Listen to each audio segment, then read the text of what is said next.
जी हाँ, 7 अक्टूबर को शुरू हुई जंग 20 अक्टूबर को और ज्यादा भीषण होती चली जा रही है। नमस्कार, युद्ध की सबसे बड़ी और व्यापक कवरेज के साथ हाजिर है टीवी 9 भारतवर्ष में। मैं हूं आपके साथ निधि वासंदानी और मेरे साथ मेरे सहयोगी करुणा शंकर शर्मा भी मौजूद हैं। इजरायल युद्ध आज 14वें दिन तक पहुंच चुका है। गाजा में हमले लगातार तेज हैं। आगे तैयारी और ज्यादा बड़ी नजर आ रही है दोनों की तरफ से। दोनों ओर की पूरी प्लानिंग हम आपको दिखाएंगे और अपने एक्सपर्ट से उसके नतीजों के बारे में भी समझने की कोशिश करेंगे। और इस बीच अमेरिकी राष्ट्रपति ने अपने देश को संबोधित किया है। हम जो बाइडेन के बयानों को भी समझने की कोशिश करेंगे, लेकिन सबसे पहले इजरायल वॉर से जुड़ी 5 बड़ी खबरें और 5 बड़े सवाल क्या हैं, यहां पर देखिए सीधे आप बिग फॉल के जरिए आपको उतारे 5 बड़ी खबरें और इधर बड़े सवाल। पहली बड़ी खबर, गाजा में इजरायली ग्राउंड ऑपरेशन कभी भी हो सकता है। स्टैंड बाय मोड पर आईडीएफ इस वक्त है। बड़ा सवाल क्या है, क्या अब जंग कई गुना भीषण हो जाएगी? दूसरा बड़ा सवाल, इजरायल पर मिसाइल हमले को यूएस ने नाकाम कर दिया। बड़ा सवाल क्या है, क्या इसे युद्ध में अमेरिका की एंट्री माना जाए? तीसरा बड़ा सवाल क्या, और बड़ी खबर, एक साथ 3 बड़े मोर्चों पर हमले कर रहा है इजरायल। इससे सवाल क्या उठ रहा है, क्या इजरायल मनोवैज्ञानिक दबाव बनाता हुआ नजर आ रहा है फिलिस्तीन के ऊपर? बिल्कुल। चौथी बड़ी खबर आज की, पहले अस्पताल, स्कूल और अब चर्च पर भी हमले हो रहे हैं। इसी के साथ बड़ा सवाल ये कि क्या युद्ध में अब सारी हदें पार हो रही हैं? और 5वीं बड़ी खबर, जो बाइडेन ने साफ कहा अमेरिका में इस्लामोफोबिया बढ़ा है। बहुत बड़ा बयान यहां पर दिया गया है। बड़ा सवाल क्या है, मिडिल ईस्ट में तनाव के बीच ऐसा बयान क्यों दिया गया? इस्लामोफोबिया की बात क्यों जो बाइडेन करते हुए नजर आ रहे हैं? निधि, एक और बड़ी खबर आ रही है, बताइए। इस बुलेटिन में 5 बड़ी खबर और 5 बड़े सवाल उठाएंगे। एक बड़ी खबर और बता दें, 7 अक्टूबर को हमास के हमले का नया वीडियो सामने आया है। वीडियो में हमास की बर्बरता नजर आ रही है। आईडीएफ ने हमास के हमले का एक और वीडियो जारी किया है। वीडियो में हमास की क्रूरता, बर्बरता दिखाई गई है। बेरहमी से लोगों का कत्ल करते हुए, हत्या करते हुए हमास के लड़ाके दिखाई दे रहे हैं। ये तस्वीरें आपको दिखा रहे हैं। एक तरफ तो रॉकेट से हमला किया गया, नहीं तो दूसरी तरफ ये तस्वीरें जो है ग्राउंड अटैक बहुत ज्यादा किया गया। बाइक पर सवार होकर आए और जहां जो लगा निहत्थे लोगों को इस तरह निशाना बनाया गया और लोगों को अगवा किया गया, बंधक बनाया गया। ये हमास के लड़ाके थे जो 7 अक्टूबर का दर्दनाक वीडियो सामने आया है। और देखिए एक और बड़ी खबर, अल अहली अस्पताल का जो हमला हुआ, जो उस अस्पताल को तबाह किया गया, 500 से ज्यादा लोगों की मौत हुई। अब इस हमले के बाद का एक नया वीडियो सामने आया। देखिए हर तरफ आपको तबाही नजर आ रही है, पूरी तरह से तबाह नजर आ रहा है गाजा का अल अहली अस्पताल। ड्रोन वीडियो में दिखा अस्पताल की तबाही। 3 दिन पहले हुआ था अस्पताल पर हमला, जिसकी चारों तरफ निंदा हुई थी। तो तस्वीरें देखिए आपके सामने, 3 दिन पहले अल अहली अस्पताल जो कि नॉर्थ गाजा का है, यहां पर हमला हुआ था। और इसके बाद क्या हुआ था आप जानते हैं, हमास की तरफ से इजरायल पर सीधे तौर पर आरोप लगाया गया था मासूमों की मौत का। और वहीं इजरायल ने कहा था कि हमास का ये मिसफायर था रॉकेट का, जिसकी वजह से ये तबाही हुई।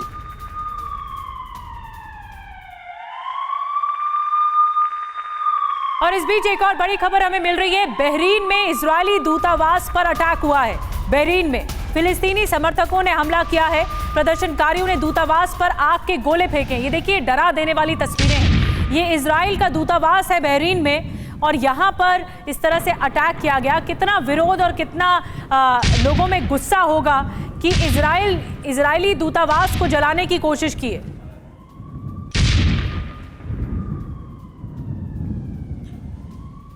तो आग के गोले फेंके गए हैं। इस तरह देखिए सैकड़ों की तादाद में प्रदर्शनकारी आए और आग के गोले फेंकते हुए इमारत पर नजर आ रहे हैं। कई जगह आग भी लग गई है। इजरायली दूतावास है ये एम्बेसी का इलाका है। यहां पर अटैक किया गया प्रदर्शनकारियों की तरफ से।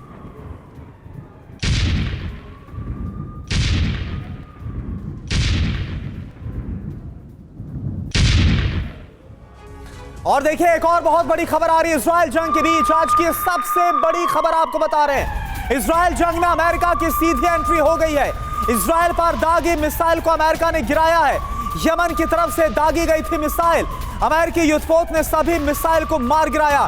कई ड्रोन हमलों को भी नाकाम किया। आपको याद होगा हमने सबसे पहले आपको बताया था कैसे अमेरिकी एयरक्राफ्ट कैरियर को तैनात किया गया भूमध्य सागर में।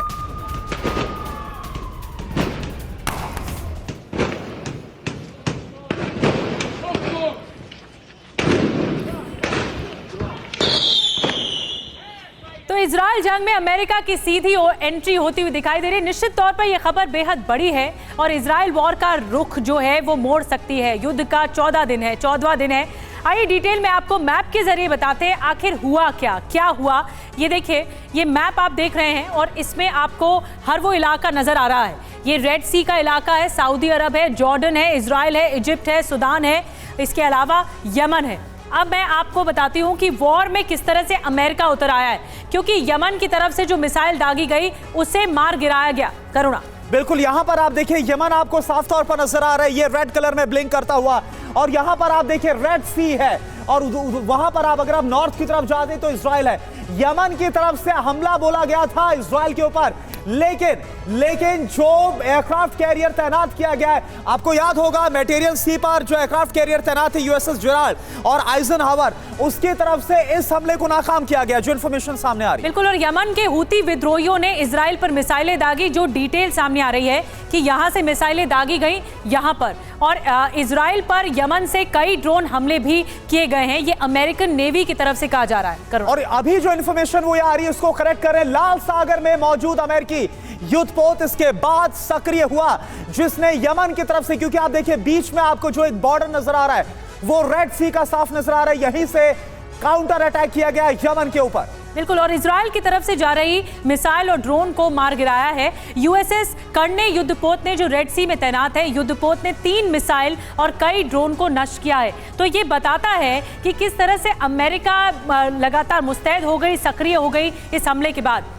और चलिए इस पर और ज्यादा हम बात करते हैं, हमारे साथ जो खास मेहमान जुड़े हुए उनका हम रुख करेंगे, लेकिन सबसे पहले आपका परिचय करा दे। महेश सचदेवा सर हमारे साथ एज अ फॉरेन एक्सपर्ट जुड़े हैं, ब्रिगेडियर डीएस त्रिपाठी सर हमारे साथ एज अ डिफेंस एक्सपर्ट हैं, captain Shyam Kumar as a defence expert इस वक्त हमारे साथ जुड़े हुए हैं। सबसे पहले महेश सचदेवा सर, मैं आपके पास ही आ रहा हूं, आप कितना घातक और विध्वंसक मान रहे हैं यमन की तरफ से फायर किया गया रॉकेट मिसाइल और उसको मार गिराया गया अमेरिका की तरफ से, यानी अमेरिका की डायरेक्ट एंट्री, ये कितना घातक साबित हो सकता है? इसमें काफ़ी आशंका है कि ये बढ़ सकता है, क्योंकि हूती जो विद्रोही हैं उनका ईरान के साथ अच्छा घनिष्ठ संबंध है, और उनके पास ऐसे मिसाइल हैं जो कि 900 किलोमीटर की रेंज के हैं, और इसका इस्तेमाल पहले अबू धाबी के ऊपर हमला करने के लिए किया गया है पिछले साल।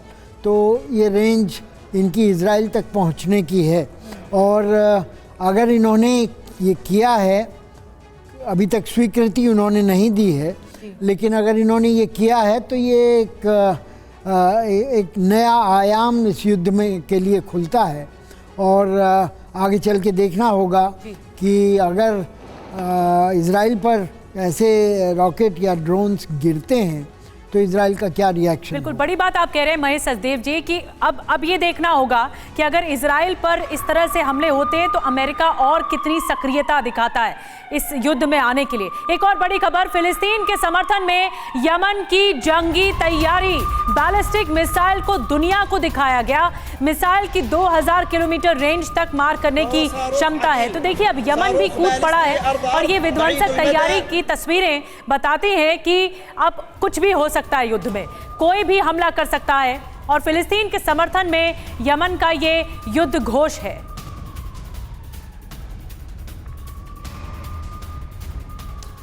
और देखिए अमेरिका ने जिस तरह से आक्रामक रुख अब अख्तियार कर लिया, उसे देखते हुए कुछ सवाल उठ रहे हैं, वो लाजमी है और उन पर हम नजर भी डाल लेते हैं। जरा देखिए बिग वॉल के जरिए अमेरिकी हमला जो हुआ है यमन की मिसाइल के खिलाफ, अब आगे क्या होगा, खतरा इस बात का। पहली बड़ी बात, इजरायली सीमा से दूर किसी देश से हमले का आखिर क्या संकेत है?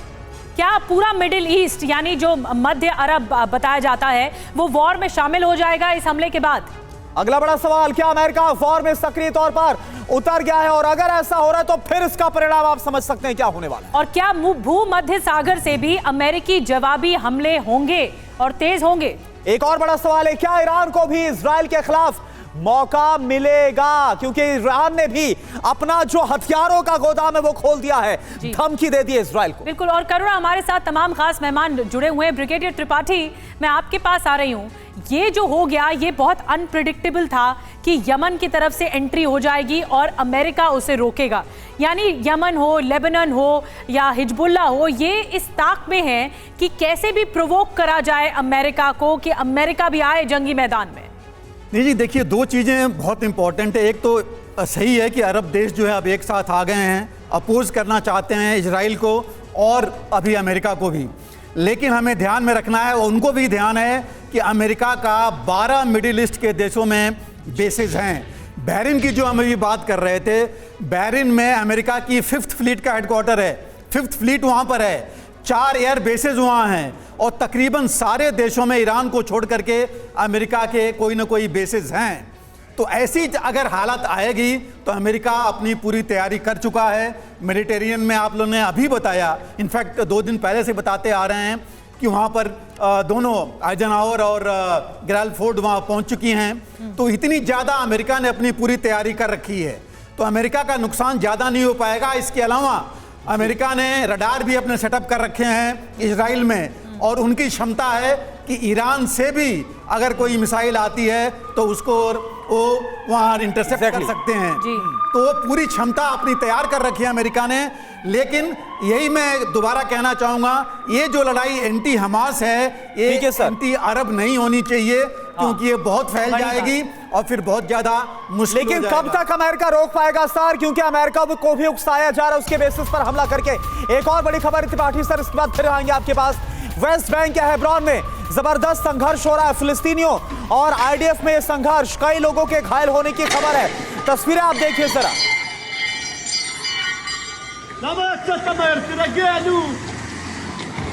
और एक और बड़ी खबर इस बीच मिल रही है, हमास के अड्डों पर हवाई हमला हुआ है। गाजा में हमास का सैन्य ठिकाना है, यहाँ पर ध्वस्त किया गया है इस सैन्य ठिकाने को। आईडीएफ हमले में हमास को भारी नुकसान हुआ है। ये तस्वीरें देखिए जहाँ पर हमास के ठिकाने बने हुए थे, यहाँ पर बमबारी तेज हुई है।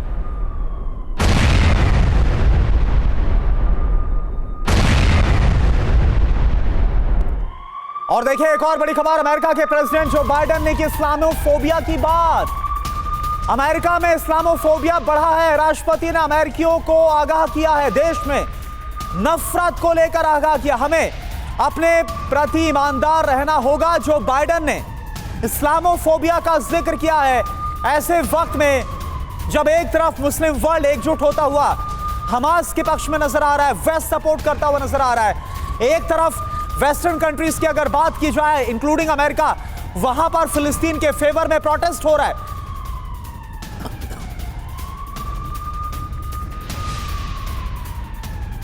और आइए देखते हैं कि अमेरिकी राष्ट्रपति ने और क्या कुछ बेहद खास कहा है, ये आपके लिए जानना जरूरी है। बाइडेन क्या क्या बोले हैं, यूएस में क्या है इस्लामोफोबिया। हाल के सालों में बहुत ज्यादा नफरत दिखी है, ये कहना है बाइडेन का। नफरत से कुछ चीजों को ऑक्सीजन मिली है, इससे अमेरिका में नस्लवाद बढ़ा है। और देखिए इससे अमेरिका में यहूदी विरोधी भावनाएं बढ़ी हैं, देश में इस्लामोफोबिया को बढ़ावा मिला है, ये बात कही गई है। नेवल कैप्टन श्याम सर, मेरा सवाल आपसे है, एक देश के राष्ट्रपति होने के नाते इसको इस तरह से धार्मिक एंगल देना, ये कहना फिलिस्तीन का एक मसला है, मुस्लिम वर्ल्ड वहां पर एकजुट हो रहा है, लेकिन इससे इस्लामोफोबिया कहना, यह आप कहां तक ठीक मान रहे हैं? डिप्लोमेसी में बहुत सारे स्टेटमेंट्स दिए जाते हैं। कुछ दिन पहले एक हत्या हुई थी वहाँ पे यूएसए में, जहाँ एक बच्चे को मार दिया गया था। तो उसके बाद ये बात निकल के आई थी कि बहुत ज़्यादा वहाँ पे ये रेडिकल एलिमेंट्स बढ़ रहे हैं। और देखिए कई अटैक यूएसए झेल चुका है। एफबीआई की रिपोर्ट कह रही है कि उनके टारगेट्स जो या मिडिल ईस्ट में हो या वर्ल्ड ओवर कहीं हो, वो सब के सब टारगेट पर हैं। ये जो रेडिकल ग्रुप हैं, ये जो हमास है, हिजबुल्लाह है, खासकर हिजबुल्लाह से काफ़ी खतरा उनको महसूस हो रहा है। और अमेरिका की स्थिति ऐसी है कि ये भी कहा जा रहा है कि उनका जो विजिट हुआ ये काफ़ी इमोशनल विजिट माना जा रहा है। ये कहा जा रहा है कि वो कोई भी अनप्रेसिडेंटेड है कि किसी अमेरिकन प्रेसिडेंट ने इतना सहयोग ज्यूज़ के लिए या यहूदियों के लिए नहीं दिया, फिजिकली जाके, और एक तरफ से कहना कि नहीं आप लड़ाई लड़ते रहो, साथ में हम एड भी दे रहे हैं। नहीं, मेरा सवाल आपसे ये था श्याम सर, बहुत संक्षेप में, कि इस्लामोफोबिया बोलकर आप इनडायरेक्टली जो मुस्लिम वर्ल्ड है, जो अमेरिका के खिलाफ, इजराइल के खिलाफ है, आप उनको यूनाइट करने का काम नहीं कर रहे। देखिए ये तो इस समय बहुत क्लियर है कि वेस्टर्न यूरोप, पूरा यूरोप और अमेरिका जो इजराइल के साथ खड़ा है, और इनका कॉन्फ्लिक्ट ईसाइयों का धर्म के बारे में न भी कहें तो भी ये सर्वविदित है कि ईसाइयों का और मुस्लिम्स का कॉन्फ्लिक्ट रहा ही है, तो इस हिसाब से अटैक्स लेकिन तो बड़ी बात यह है कि सुपर पावर जैसा अमेरिका देश वो इसे धार्मिक एंगल देने की कोशिश कर रहा है। बेशक वो यमन को रोक भी रहा है, लेकिन वो धार्मिक एंगल देने की कोशिश कर रहा है। बहरहाल मैं आऊंगी सर आपके पास। एक बड़ी खबर जल्दी से बता दें, यरूशलेम में आमने सामने संघर्ष हो रहा है। यरूशलेम में फिलिस्तीनी युवकों और आईडीएफ में संघर्ष हो रहा है। हेब्रोन में भी जोरदार झड़प हुई है।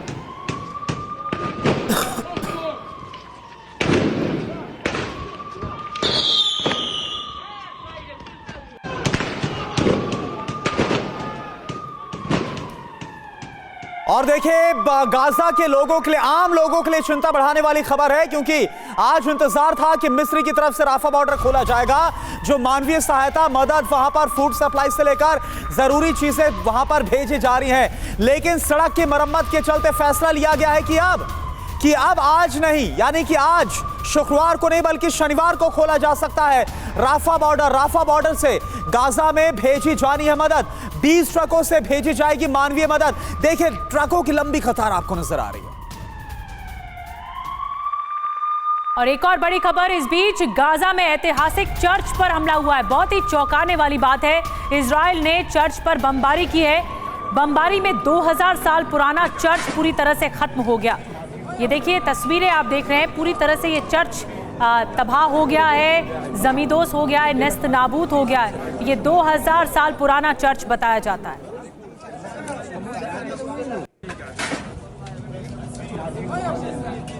तो देखिए 2000 साल पुराना ये, और तीसरा ऐसा सबसे ज्यादा पुराना ये चर्च बताया जा रहा है जो कि तबाह हो गया। ये चर्च पर हमले की और डिटेल पर नजर डाले थे बिग वॉल के जरिए। तमाम जो पॉइंटर्स इंफॉर्मेशन है वो पूरी डिटेल के साथ अब हम आपके सामने रखने वाले हैं। जो हमला हुआ जिसमें मासूमों की मौत हुई है, कई लोग घायल हुए। इस बमबारी में 2000 साल पुराना ये चर्च है जो कि तबाह हो गया है। गाजा का गृह मंत्रालय जिसने इस इंफॉर्मेशन को शेयर किया, और बताया जा रहा है कि हमले में 2 बच्चों की जान गई है, कई लोग घायल हुए। रेस्क्यू अभी भी जारी है, मौत का आंकड़ा भी बढ़ सकता है। और खबर यह है कि चर्च में 400 फिलिस्तीनी शरण लिए हुए थे, उन्हीं में ये बच्चे भी थे, उन्हीं में वो लोग थे जो घायल हुए, मारे गए। इनमें ज्यादातर महिलाएं और बच्चे शामिल थे। ये गाजा की गृह मंत्रालय की तरफ से कहा गया। उत्तरी गाजा में ग्रीक ऑर्थोडॉक्स ये चर्च था जिसे निशाना बनाया गया। दुनिया का तीसरा सबसे पुराना चर्च था ये। और देखिए इस बीच एक और आपको जानकारी दे दें, जो ये ऐतिहासिक चर्च तबाह हुआ है, इन सब के बीच पिछले 3 से 4 दिनों की अगर हम बात करें, कैसे एक के बाद एक ऐसी जगहों पर टारगेट किया गया जहां पर लोग जान बचाने के लिए शेल्टर लिए हुए थे, शरण लिए हुए थे। हालांकि इन हमलों पर अलग अलग दावे जरूर है दोनों तरफ से, लेकिन इसमें कोई शक नहीं कि ऐसे हमले किसी भी तरह से जायज नहीं ठहराए जा सकते। हमला कहीं से भी हुआ हो, चाहे अस्पताल हो, स्कूल हो, चर्च हो, ऐसी इमारतें हो जहां पर लोग बमबारी से बचने के लिए शरण लिए हुए। हमास ने इजराइल में नरसंहार किया है। अमेरिकी राष्ट्रपति बाइडेन ने बड़ा बयान दिया। हमास ने निर्दोषों को बंधक बनाया है। गाजा में अस्पताल पर हमला इजराइल ने नहीं किया, ये बाइडेन का कहना है, जो बाइडेन का कहना है। क्या कुछ कहा उन्होंने, एक बार सुनाते हैं आपको। And most movingly, I met with Israelis who had personally lived through horrific horror of the attack by Hamas on the 7th of October. More than 1,300 people slaughtered in Israel, including at least 32 American citizens. Scores of innocents, from infants to the elderly grandparents. Israelis, Americans taken hostage. In Israel, I saw people who are strong, determined, resilient, and also angry, in shock and in deep, deep pain. I also spoke with President Abbas, the Palestinian Authority, and reiterated that the United States remains committed to the Palestinian people's right to dignity and to self-determination. The actions of Hamas terrorists don't take that right away. Like so many other, I'm heartbroken by the tragic loss of Palestinian life, including the explosion at the hospital in Gaza, which was not done by the Israelis. We mourn every innocent life lost. We can't ignore the humanity of innocent Palestinians who only want to live in peace and have an opportunity. तो Joe Biden को आपने सुना, उन्होंने कहा कि इस युद्ध में गाजा में अस्पताल पर हमास ने हमला किया, इजराइल ने नहीं किया, और हमास ने कत्लेआम मचाया, नरसंहार किया। महेश सचदेव जी, मैं आपके पास आ रही हूँ। एक तरफ तो इजराइल ये कह रहा है कि हम आम सिविलियंस को टारगेट नहीं कर रहे हैं, लेकिन उसके बाद स्कूल हो, अस्पताल हो, चर्च हो, यानी इस युद्ध में वॉर क्राइम की सारी सीमाओं को लांघ दिया गया है। और बाइडेन कह रहे हैं कि इजराइल, वो लगातार सपोर्ट में है कि इजराइल ने यह हमला नहीं किया है। ये दो तरफा लड़ाई है, भीड़ का कोई चेहरा तो होता नहीं है, दोनों तरफ से अटैक हो रहा है। आप क्या कहेंगे? सवाल महत्वपूर्ण है और मानवीयता के आधार पर, और ये ज़्यादा तीखा सवाल है, क्योंकि इसमें जिसने भी किया है उसके ऊपर दोषारोपण होता है और दूसरा तरफ को ये मॉरल हाई ग्राउंड देता है। लेकिन इसमें इज़राइल और फ़लस्तीन की लड़ाइयों में अक्सर ऐसे क्षण आते हैं, चाहे वो दार यासीन हो जो कि 1948 में हुआ था, चाहे वो साबरा शातीला हो, और चाहे ये अल-अहली चर्च और चर्च का। सचदेवा सर, आपको क्या इसके पीछे वजह नजर आती है? क्योंकि अमेरिका इजराइल का समर्थन कर रहा है, इसलिए क्लीन चिट दे दी, इसलिए यह बयान दे दिया? दो तरफ से। एक तो ये जो बाइडेन साहब का दूसरा सबसे बड़ा खिताब रहा है अपनी टर्म में, वो अपने ही नागरिकों के प्रति ज़्यादा केंद्रित था, और वो चाहते थे दिखाने के लिए कि वो यहूदियों के समर्थक हैं, यहूदियों के साथ हैं, और इसके बाद इजराइल के साथ जो अपना सपोर्ट दिखा रहे हैं, उसके बाद ये बयान भी सामने आया है। इस बीच आप देखिए एक और बड़ी खबर लेबनान से आ रही, लेबनान की राजधानी बेरूत से खबर, जहां गाजा के समर्थन में जबरदस्त प्रोटेस्ट, यूएस दूतावास के सामने प्रोटेस्ट हो रहा है। तस्वीरें आप देखिए, प्रदर्शनकारियों और पुलिस में कैसे संघर्ष मचा है, ये आप देखिए।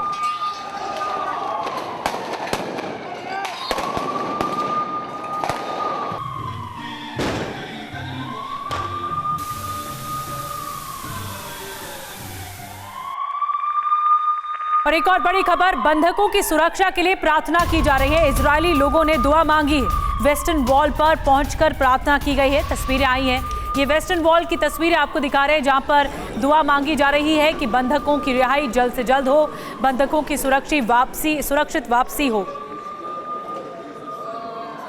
और देखिए, इसी ग्राउंड ऑपरेशन को लेकर हमास की तरफ से रिएक्शन सामने आ गया है। ग्राउंड ऑपरेशन पर हमास ने वार्निंग दे दी उल्टा आईडीएफ को, यानी कि इजराइल को। हमास ने आईडीएफ को धमकी देते हुए वीडियो भी जारी किया है।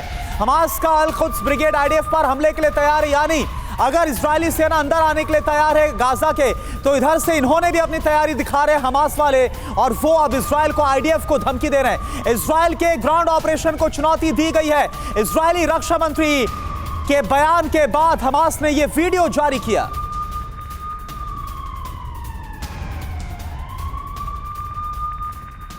और आइए अब समझने की कोशिश करते हैं कि गाजा में इजरायली ग्राउंड ऑपरेशन शुरू होते ही अब क्या बदल सकता है, क्योंकि युद्ध के 14 दिन तो हो रहे हैं, और क्या बदल सकता है आपको बताते हैं। 7 असर, 7 परिणाम। हमास आईडीएफ की जंग और ज्यादा भीषण होती हुई दिखाई देगी। दूसरी बड़ी बात देखिए, आईडीएफ को कड़ा प्रतिरोध मिल सकता है। और तीसरी बड़ी बात कि गाजा के लोगों का नुकसान बढ़ेगा, ये तीसरा असर होगा। और देखिए, इजरायली डिफेंस फोर्स को सीधे अमेरिकी मदद मिल सकती है जैसे ही अंदर की तरफ ये जाएंगे। पांचवा असर क्या होगा कि तीसरे देशों की एंट्री का खतरा रहेगा। छठी बड़ी बात क्या, उत्तर में लेबनान से हमले और भी तेज हो सकते हैं। हिजबुल्लाह गुट पहले से एक्टिव है। और सातवां बड़ा असर ये होगा, अब सवाल ये रहेगा कि ऑपरेशन के बाद क्या, व्हाट नेक्स्ट। और ब्रिगेडियर त्रिपाठी, मैं आपसे जानना चाहूंगी, क्योंकि आप इस तरह के ग्राउंड ऑपरेशन देख चुके होंगे, क्या होता है ग्राउंड ऑपरेशन, आम दर्शकों के लिहाज से समझाने की कोशिश कीजिए कि अब क्या करेगा इजराइल और फिर व्हाट नेक्स्ट। देखिए निधि, अभी जो प्रैक्टिस थी इजरायली आर्मी की, पहले मैं बता दूं कि इजराइल डिफेंस फोर्सेस की जो ट्रेनिंग और जो उनकी सोच है उसमें है कि हमने एरिया कैप्चर नहीं करना है, लेकिन डिस्ट्रॉय करना है जो हमारे दुश्मन हैं उनको। और इन्होंने पहले बोल रखा है कि हमास को हमने डिस्ट्रॉय करना है। जो सबसे बड़ी मुश्किल अभी आ रही है इनको, कि ये आइडेंटिफाई करना कि कौन हमास है और कौन आम नागरिक हैं, क्योंकि ये उनके साथ मिल गए हैं। कोई अलग ये मिलिट्री फोर्स है नहीं, अलग ड्रेस नहीं है। दूसरी चीज़, जो गाजा में अभी 3 तरह की प्रॉब्लम आ रही है इजराइल को। पहले जो टनल बन रखी है, वो टनल 2 लेयर में है, एक नीचे लेयर है, एक ऊपर लेयर है। और किसमें इन्होंने बंधकों को रखा है, किसमें सिविलियंस रह रहे हैं, किसमें इनका हेडक्वार्टर्स है, कहां पर इनके आर्म्स एमुनिशन है, ये एक बहुत ज्यादा मुश्किल चीज है अभी आइडेंटिफाई करना। दूसरी, बिल्टअप एरिया इतना ज्यादा है, दुनिया का सबसे ज्यादा पॉपुलेटेड एरिया है गाजा, और इतनी ज्यादा बिल्डिंग्स हैं जो अभी कहा जा रहा है कि पिछले 12 दिन में जो ऑपरेशन हुए हैं उसमें तकरीबन 30% बिल्डिंग्स और बाकी एरिया। और सर यही सबसे बड़ा एक चैलेंज है त्रिपाठी सर, क्योंकि कहा यह जाता है कि एक अनुमान के मुताबिक 500 किलोमीटर से ज्यादा सुरंगें फैली, कहां से हमास हमला कर दे कोई नहीं जानते। एक और बड़ी खबर, इजराइल हमास जंग के बीच मोरक्को का बड़ा कदम, इजरायली राजनयिकों को देश छोड़ने के लिए कहा गया है। मोरक्को इजरायली राजनयिकों को निकालने वाला पहला देश है।